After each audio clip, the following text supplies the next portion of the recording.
السلام عليكم، مساء الفل عليكم. هنعمل النهارده اوردرين، كل واحد كان فيهم مختلف بس انا جمعته لكم في فيديو واحد. اول حاجه تورتايه كده قسمتها مربعات، وكل مربع شوكولاته بطعم وكلها حشو شوكولاته.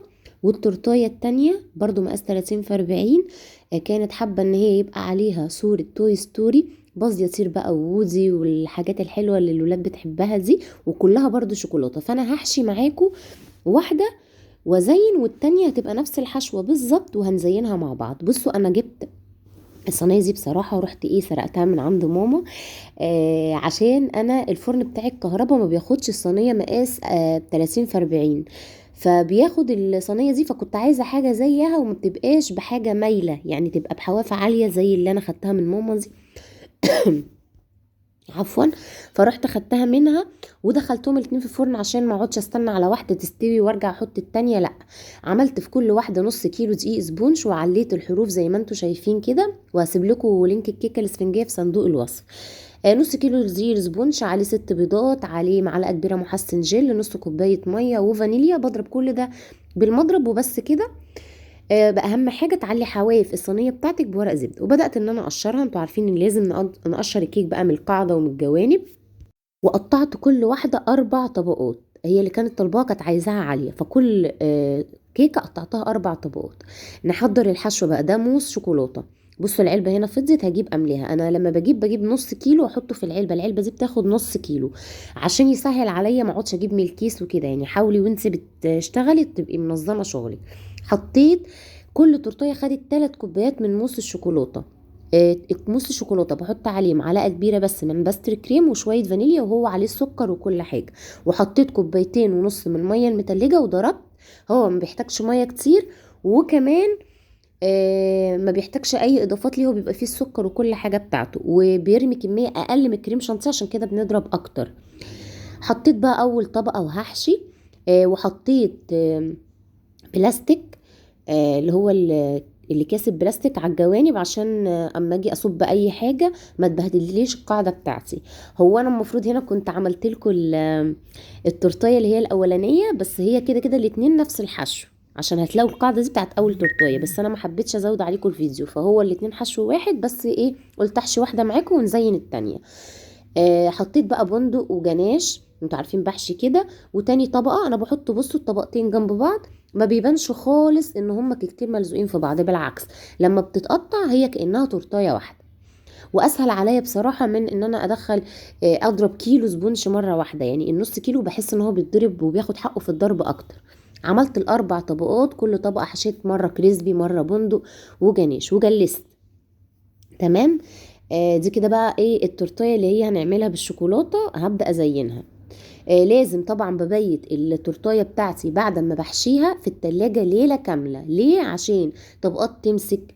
وزي ما قلت لكم كل مره وبقول لكم كل مره ان التورته لما بتبيت هي والجاتوه طعمها بيبقى احلى بكتير ما بيكون طازه. لازم تبيتوها عشان لما تودوها للعميل او تطلعوها اوردر او تاكلوها حتى في البيت تبقى طعمها حلو. ما تبقاش هشه زياده عن اللزوم، لا تبقى كانك بتاكليها من محل. ده بقى ورق فاكيوم.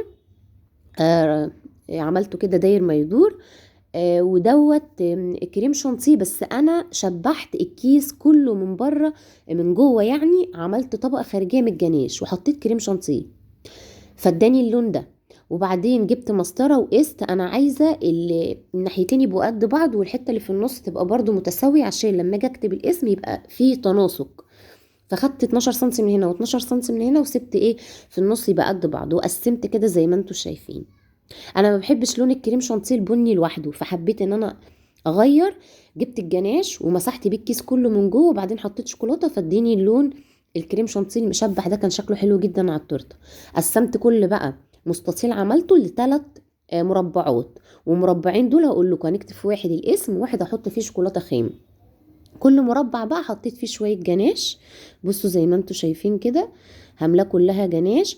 والمفروض ان احنا نحطها في التلاجة تمسك وبعدين نطلع نحط الشوكولاتات، بس انا برضو كنت مستعجله جدا فما لحقتش احطها في التلاجة. بس انتوا لو مش مستعجلين حطوها في التلاجة تمسك، الجناش يمسك وبعدين رصوا الشوكولاته.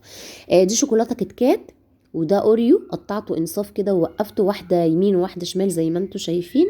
وفريسكا حطيتها بقى الناحيه التانية، حاولت كل ناحيه تبقى مقابله للناحيه التانية حاجه من نفس النوع. وهجيب دلوقتي بسكريمر هحطه قصاد الاوريو، قطعته برضو انصاف وحطيته. فاهمين قصدي؟ يعني كل نوع يبقى قصاده نوع تاني بس من نفس الشكل. وهنا هحط كريسبي اللي هو شبه اللولي ده، والناحية التانية هحط كريسبي شوكولاتة. والناحية اللي فوق دي بقى هحط فيها شوكولاتة مبشورة، بشرتها عادي بالمبشرة، وهحط كريس كده بقى عشان ينطق التورتة بتاعتي. وهجيب بقى الاسم ده عاملاه بالمولد السيليكون بتاع الحروف اللي بوريهولكوا في كل فيديو، بشوكولاته بيضه سيحتها عادي على حمام بخار او في الميكرويف من غير اضافه اي حاجه، وحطيتها في المولد السيليكون بالحروف طبعا اللي انا حباها، وكتبت بقى الكلمه هابي بيرثداي سليم. بقيت الجناش عملت بيه خطوط كده على الشوكولاتات تديها شكل كده، والتورتيه خلصت سهله جدا، وبجد تزيينها كان بسيط وسريع ما خدش معايا وقت. وكلها شوكولاته زي ما انتم شايفين، بتكفي من كام؟ من 25 ل 30 فرد.